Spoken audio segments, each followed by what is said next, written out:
अल्हम्दुलिल्लाह रब्बिल आलमीन वल्आक़िबतु लिल-मुत्तक़ीन वस्सलातु वस्सलामु अला रसूलिल करीम अम्मा बअद फ़अऊज़ु बिल्लाहि मिनश शैतानिर रजीम बिस्मिल्लाहिर रहमानिर रहीम या निसाअन नबी लस्तुन्ना कअहदिन मिनन निसाइ इन इत्तक़ैतुन्ना फला तख़ज़अन बिल क़ौलि फयतमअ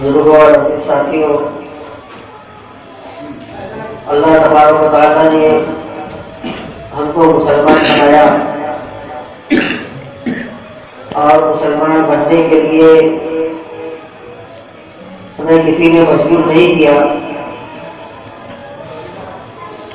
हमसे ये नहीं कहा गया कि तुम मुसलमान हो जाओ वरना तुम्हें मार दिया जाएगा, वरना तुम्हें कत्ल कर दिया जाएगा, वरना तुम्हें सजा दी जाएगी।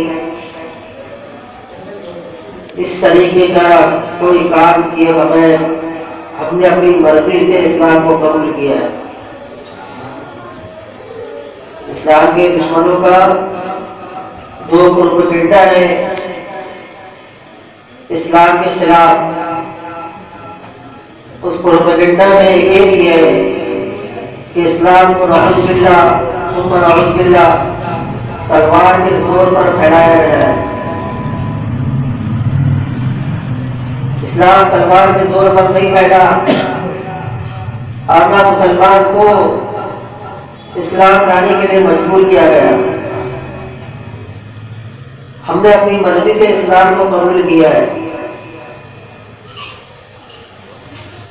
लेकिन क्या सिर्फ इस्लाम कबूल कर लेने से हमारी जिम्मेदारियां खत्म हो जाती है? क्या सिर्फ ला इलाहा इल्लल्लाह मुहम्मद रसूलुल्लाह सल्लल्लाहु अलैहि वसल्लम कह देने से हमारी जिम्मेदारियां खत्म हो जाती है?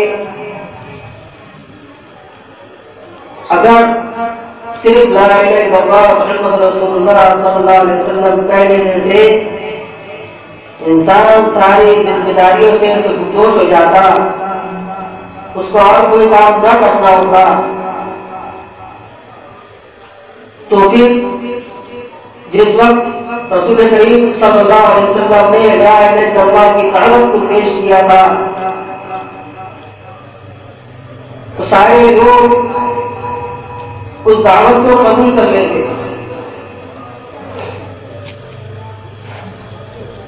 क्योंकि जब ला इलाहा इल्लल्लाह पढ़ देने के बाद कोई काम उनके जिम्मे नहीं होता, ला इलाहा इल्लल्लाह पढ़ देना सिर्फ काफी हो जाता, मुसलमान की तरह नाम रख लेना काफी हो जाता, तो सारे लोग कलिमा पढ़कर इस्लाम के अंदर दाखिल हो जाते।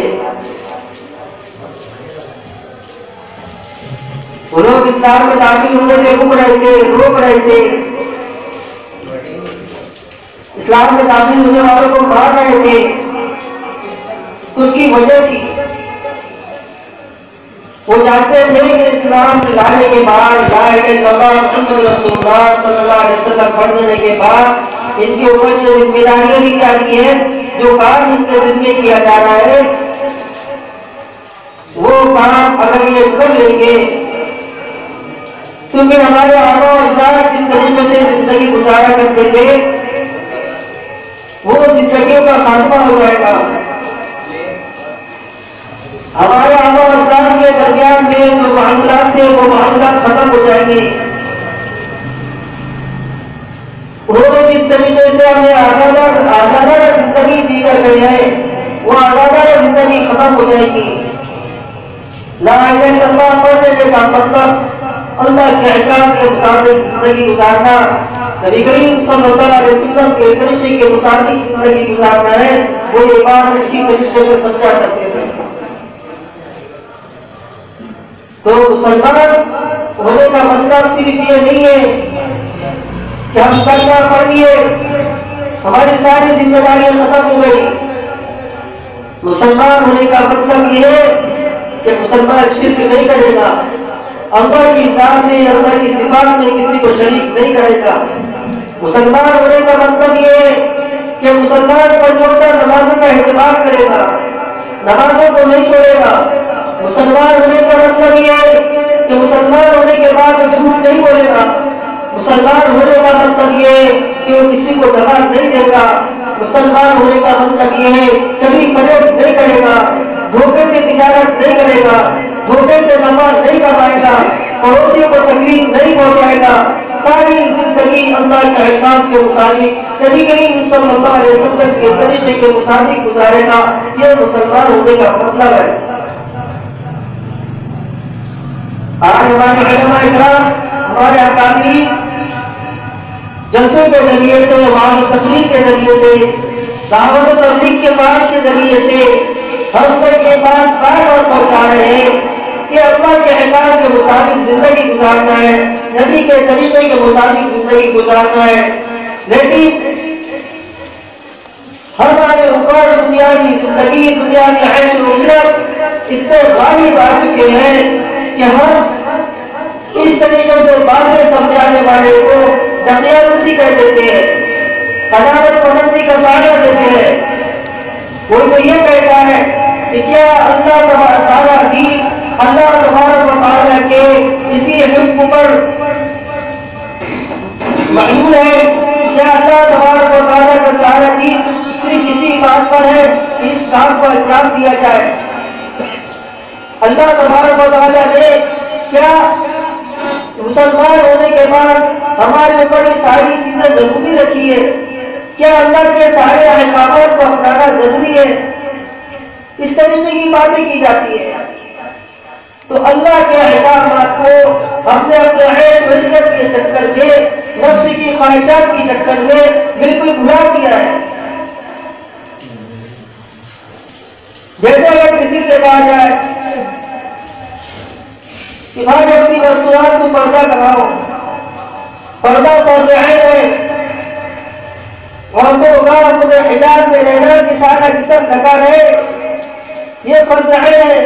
इस तरीके की बात अगर कोई मौलवी साहब, कोई आलिम साहब अगर समझाए तो हम बजाय इसके कि उसके मुताबिक जिंदगी गुजारे, उस पर अमल करे, हम उन मौलवी साहब को, उलमा इकराम को ताना देने लग जाते हैं कि सारा दिन क्या पर्दे पर है। हम नमाज तो पढ़ते हैं, पर्दा नहीं किया तो क्या हुआ? हम जिक्र अस्कार का एहतमाम तो करते हैं, पर्दा नहीं किया तो क्या हुआ? हम ज़कात को अदा करते हैं, पर्दा नहीं किया तो क्या हुआ? रमजान मुबारक के रोजे तो रख रहे हैं, हज को अदा कर रहे हैं, पर्दा नहीं किया तो क्या हुआ? इस तरीके की बातें जो है सामने आती है।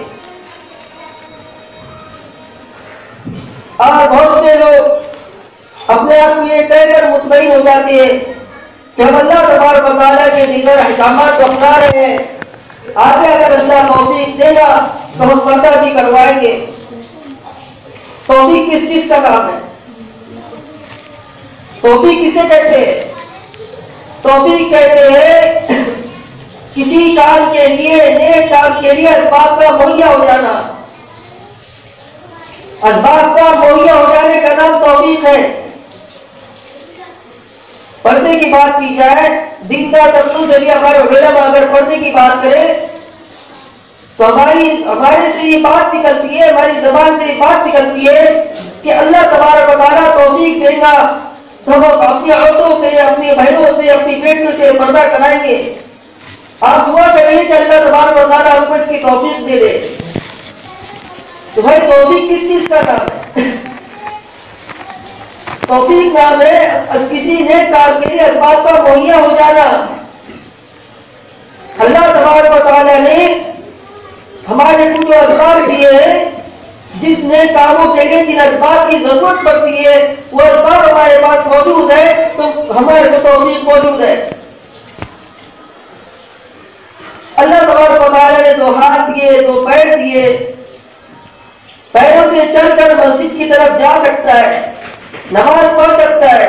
अब अगर कोई शख्स ये कहे, उससे दावत दे, नमाज की दावत उसको दी जा रही है कि भाई नमाज पढ़ो, नमाज के लिए मस्जिद के अंदर तशरीफ लाओ, तब वो शख्स ये कह रहा है कि अल्लाह तबारक व तआला हमको तौफीक देगा तो हम नमाज पढ़ेंगे, ये अल्लाह पर झूठ बांध रहा है, अल्लाह पर झूठ बांध रहा है।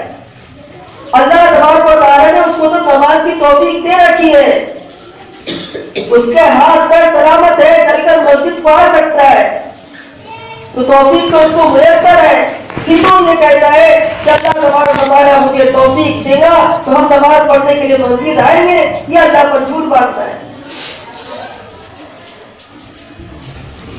तो अल्लाह तबारक व तआला ने हमको इस बात की तौफीक दे रखी है कि हम अपने औरतों को, मस्तूरात को, बहनों को, बेटियों को पर्दा करवाए। और शरीर पर्दा जिसमें मुकम्मल जिस्म छुपा हुआ हो, मुकम्मल जिस्म पर किसी नामालूम की नजर ना पड़े, ये पर्दा मतलूब है। अभी जो मैंने आपके सामने आयत तिलावत की, सूरह अहज़ाब की आयत नंबर 32 है, जिसमें अज़वाजे मुतहरात को खिताब किया गया है। या निसा नबी लस्तुन्ना कअहदिम मिनन निसाइ इन तक़यतुन्ना फला तख़ज़अन बिलक़ौलि फयतमअ अल्लज़ी फ़ी क़ल्बिही मरद वक़ुल्ना क़ौलन मअरूफ़ा। ऐ नबी की औरतें, तुम हरगिज़ किसी एक की तरह नहीं हो। अज़वाजे मुतहरात से उम्महातुल मोमिनीन से कहा जा रहा है कि तुम दूसरी औरतों की तरह नहीं हो। इन तक़यतुन्ना, अगर तुम तक़वा इख्तियार करो, बिलाशुबा अज़वाजे मुतहरात उम्महातुल मोमिनीन, ये इनका मकाम, इनका मर्तबा दूसरी औरतों से दर्जा बुलंद है, क्या बुलंद है। याद रखिए, अज़वाजे मुतहरात उम्महातुल मोमिनीन जो नेक काम अंजाम देती है, कोई भी नेक काम करे तो आम मोमिन औरतों से उनको नेकियां दुगनी मिलती है, उनको दुगनी मिलती है। किसी मोमिन को अगर किसी नेक काम का अज्र 10 गुना मिल रहा है, 10 नेकियां मिल रही है, तो वही अज़वाजे मुतहरात को उम्महातुल मोमिनीन को उस पर 20 नेकियां मिलेगी। तो इनका मकाम और मर्तबा बहुत बुलंद है। लेकिन यहाँ पर खिताब किया जा रहा है उम्महातुल मोमिनीन से, अज़वाजे मुतहरात से, ऐ नबी की बीवियों, लस्तुन्ना कअहदिम मिनन निसाइ, तुम हरगिज़ दूसरों की तरह नहीं हो। इन तक़यतुन्ना, अगर तुम तक़वा इख्तियार करो, फला तख़ज़अन बिलक़ौल, तुम जब किसी से बात करो तो लोचदार लहजा इख्तियार ना करो, नज़ाकत वाला लहजा इख्तियार ना करो। उम्महातुल मोमिनीन के जरिए से सारी माँ और बहनों को तालीम दी गई है कि जब किसी मर्द से, नामहरम मर्द से अगर तुमको बात करने की जरूरत पेश आए तो लोचदार लहजा इख्तियार नहीं करना है, नज़ाकत वाला लहजा इख्तियार नहीं करना है। देखिए, नज़ाकत 2 तरह की होती है। मुफस्सिरीन ने इसकी बड़ी अच्छी वज़ाहत की है कि नज़ाकत 2 तरह की होती है। एक नज़ाकत तो ये होती है जो फितरी होती है औरत के अंदर।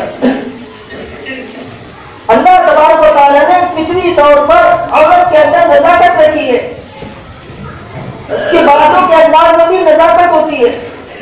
और एक नज़ाकत वो होती है जो फितरतन नहीं होती,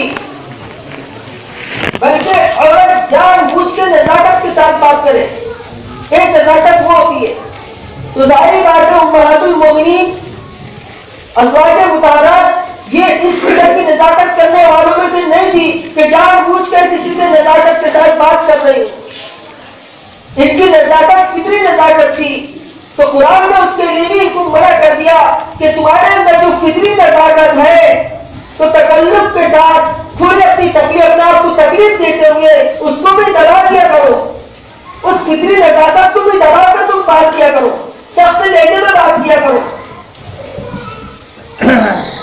अगर तुम ऐसा नहीं करोगे, यानी अपनी फितरी नज़ाकत को नहीं दबाओगे, फयतमअ अल्लज़ी फ़ी क़ल्बिही मरद वक़ुल्ना क़ौलन मअरूफ़ा, तो फिर वो शख्स जिसके अंदर मर्ज है, जिसके ऊपर नफ्सानी ख्वाहिशात गालिब है, जिस पर शैतान गालिब है, उसकी शैतानियत का गलबा और बढ़ेगा और वो तुबनियत को खराब कर सकता है। तो कुरान ने ये तालीम दी है।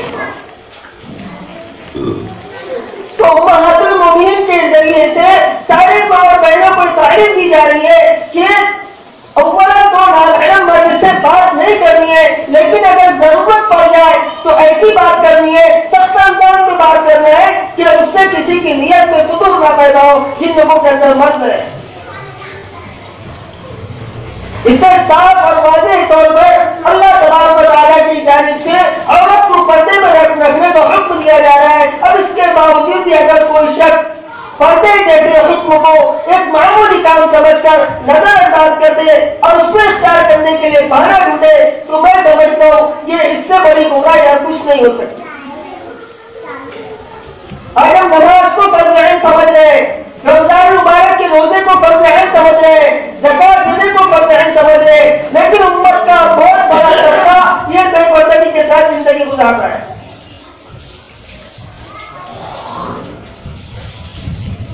बेदीनों का तो छोड़िए, जो नमाज से दूर है, रोजे से दूर है, उनसे गिला शिकवा कम है, लेकिन उम्मत का वो तबका जिनका शुमार दीनदारों में होता है, उम्मत का वो तबका जिनका शुमार जिम्मेदारों में होता है, उम्मत का वो तबका जिनका शुमार दाइयों में होता है, उम्मत का वो तबका जिनका शुमार उलमा में होता है, उनका भी हाल ये है कि वो इस हुक्म को फरामोश कर बैठे। साफ तौर में नबी की औरतों के जरिए से, उम्महातुल मोमिनीन के जरिए से आलम इस्लाम की सारी औरतों को हुक्म दिया जा रहा है कि तुमको बिना जरूरत गैर मर्द से बात नहीं करना है, अगर बात करने की जरूरत पेश आ जाए तो सख्त लहजा इख्तियार करना है। फिर आगे अल्लाह तबारक व तआला ने आयत नंबर 33 के अंदर हुक्म दिया, वक़रना फी बुयूतिकुन्ना। उलमा ने फरमाया कि ये उसूल है, औरत के जिंदगी गुजारने का उसूल है, औरत के रहने का उसूल है कि औरत किस तरीके से रोजमर्रा के मामूलात को इख्तियार करेगी, उसे क्या काम करना है, क्या नहीं करना है। वक़रना फी बुयूतिकुन्ना के अंदर इस उसूल के तौर पर बहुत सारी बातें बयान कर दी गई है। वक़रना फी बुयूतिकुन्ना कि औरत अपने घर में करार से रहे। मुफस्सिरीन फरमाते हैं कि वक़रना फी बुयूतिकुन्ना में जो औरतों को घर में करार से रहने का हुक्म दिया गया है, ये फर्ज़ ऐन है। औरत को बिना जरूरत शदीदा घर से बाहर निकलना जायज ही नहीं। बिना जरूरत शदीदा इस आयत के तहत वक़रना फी बुयूतिकुन्ना के तहत निकलना जायज ही नहीं। वो ये घर में करार से रहने को फर्ज़ ऐन करार दिया गया। आगे फरमाया, वला तबर्रजना तबर्रुजल जाहिलियतिल ऊला, अपने घरों में करार से रहा करो और ज़माने जाहिलियत की तरह की औरतों की पहले की जाहिलियत की तरह बाहर बेपर्दा न फिरा करो। पहले की जाहिलियत की तरह बेपर्दा न फिरा करो। जब पर्दे का हुक्म नाज़िल होने का था तो औरतें बेपर्दा निकला करती थी।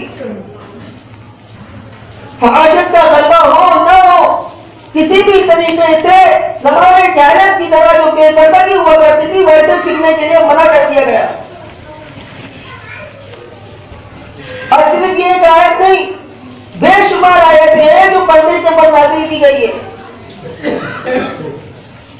आयत सूरह अहज़ाब की आयत नंबर 53 में सहाबा किराम रिज़वानुल्लाह ताला अलैहिम अजमईन को हुक्म दिया गया, वइज़ा सअलतमुहुन्ना मताअन फस्अलूहुन्ना मिन वराइ हिजाब। सहाबा किराम रिज़वानुल्लाह ताला अलैहिम अजमईन को जरूरत पड़ा करती थी अज़वाज मुताहरा से, उम्महातुल मोमिनीन से कोई बात पूछने की, कोई चीज मांगने की, तो सहाबा किराम को हुक्म दिया जा रहा है। अब बताइए कि सहाबा किराम रिज़वानुल्लाह ताला अलैहिम अजमईन जैसी शख्सियत जिनके जन्नती होने की जमानत कुरान ने दी हो, जिनको रज़ियल्लाहु अन्हु व रज़ू अन्हु का सर्टिफिकेट मिल चुका हो, अंबिया किराम अलैहिस्सलातु वस्सलाम के बाद किसी का मकाम और मर्तबा अफजल है तो वह सहाबा किराम रिज़वानुल्लाह ताला अलैहिम अजमईन की ज़ात अक़दस है। लेकिन उनको हुक्म दिया जा रहा है, वइज़ा सअलतमुहुन्ना मताअन फस्अलूहुन्ना मिन वराइ हिजाब, सूरह अहज़ाब की आयत नंबर 33 है, 53 है। इसमें हुक्म दिया जा रहा है कि जब तुम उम्महातुल मोमिनीन से अज़वाज मुताहरात से कोई चीज मांगा करो तो पर्दे के पीछे से मांग लिया करो। हमारे माशरे का अफराद अपने आप को ये कहकर भी मुतमईन कर लेते हैं, चलो भाई पर्दा होना जरूरी है, लेकिन अगर नियत साफ हो तो पर्दा करने की जरूरत नहीं। पर्दे से क्या होता है? असल तो नियत है, तुम्हारा दिल साफ होना चाहिए, दिल के अंदर पाकीज़गी होना चाहिए।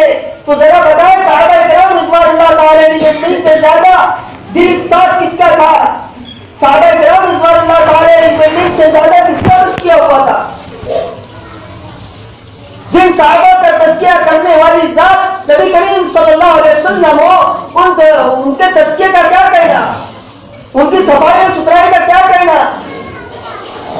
तो सहाबा इकराम को जिनका तज़किया हो चुका था, जिनको पाक किया जा चुका था, जिनको रज़ियल्लाहु अन्हु व रज़ू अन्हु का सर्टिफिकेट दे दिया गया था, उनसे ये कहा जा रहा है कि तुम उम्महातुल मोमिनीन से कोई चीज मांगा करो तो पर्दे के पीछे से मांगा करो।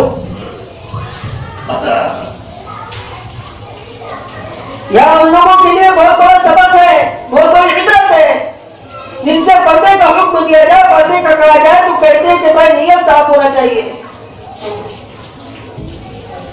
अब पर्दा क्यों करना जरूरी है उसको भी अल्लाह तबारक व तआला ने बताया, फरमाया ज़ालिकुम तहरुल कुलूबिकुम व कुलूबिहिन्ना। अल्लाह तबारक व तआला फरमाते हैं कि पर्दे का हुक्म इस वजह से है ताकि इसमें तुम्हारे कुलूब भी और औरतों के कुलूब की भी सफाई हो जाए, साफ सुथरा रहे।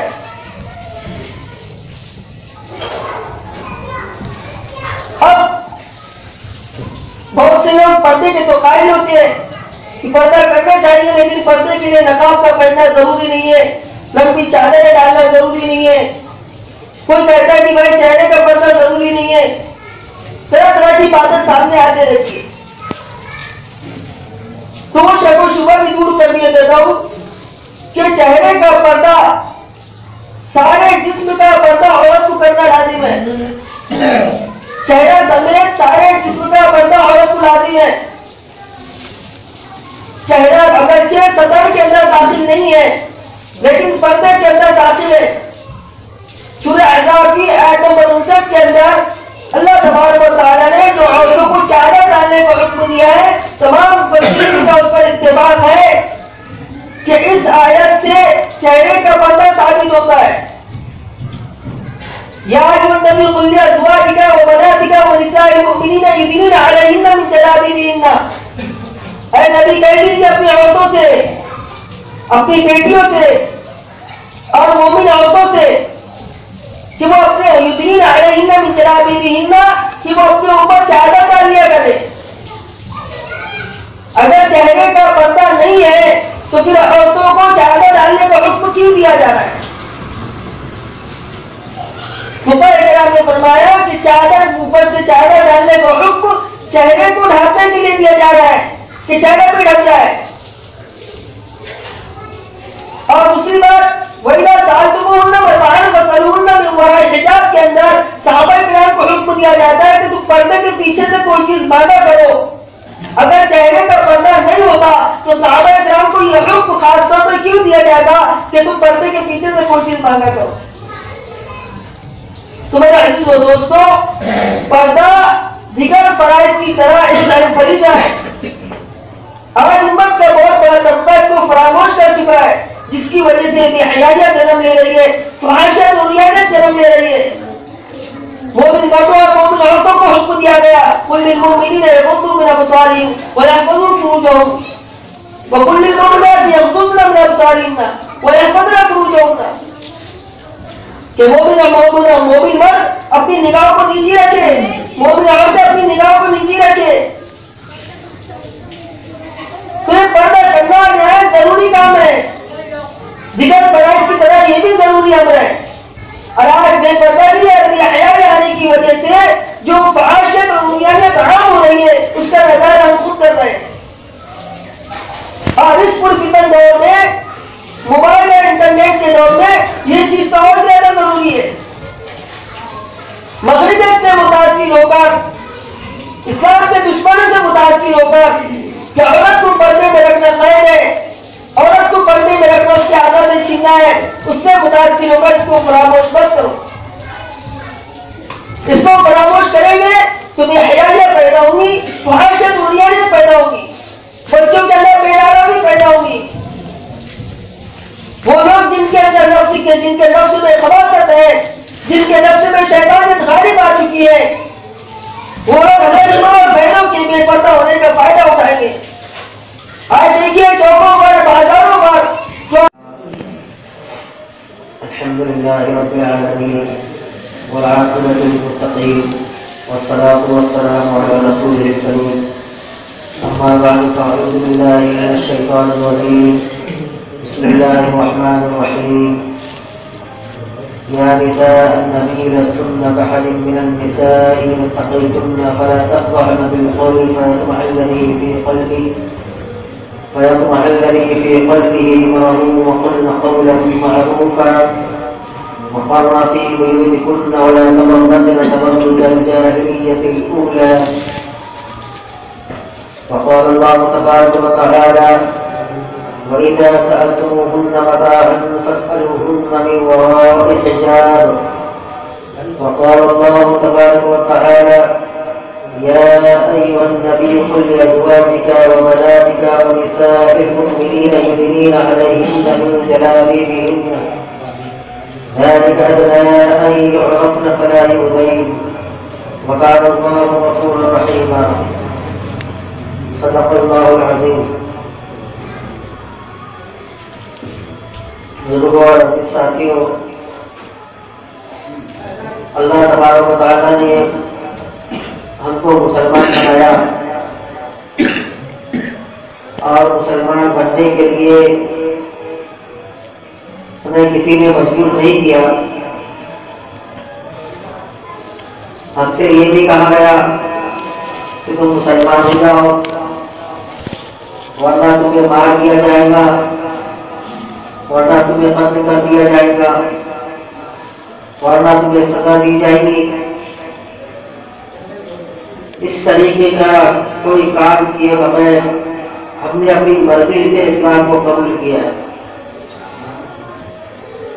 इस्लाम के दुश्मनों का जो प्रोपेगेंडा है इस्लाम के खिलाफ, उस प्रोपेगेंडा में ये भी है कि इस्लाम को नऊज़ुबिल्लाह तलवार के जोर पर फैलाया गया है।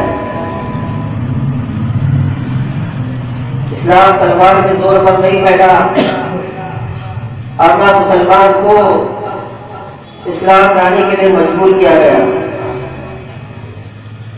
हमने अपनी मर्जी से इस्लाम को कबूल किया है। लेकिन क्या सिर्फ इस्लाम कबूल कर लेने से हमारी जिम्मेदारियां खत्म हो जाती है? क्या सिर्फ ला इलाहा इल्लल्लाह मुहम्मद रसूलुल्लाह सल्लल्लाहु अलैहि वसल्लम कह देने से हमारी जिम्मेदारियां खत्म हो जाती है? अगर सिर्फ ला इलाहा इल्लल्लाह मुहम्मद रसूलुल्लाह सल्लल्लाहु अलैहि वसल्लम कह देने से इंसान सारी जिम्मेदारियों से गुदोश हो जाता, उसको और कोई काम न करना होता, तो फिर जिस वक्त रसूल करीम सल्लल्लाहु अलैहि वसल्लम ने ला इलाहा इल्लल्लाह की दावत को पेश किया था तो सारे लोग उस दावत को कबूल कर लेते।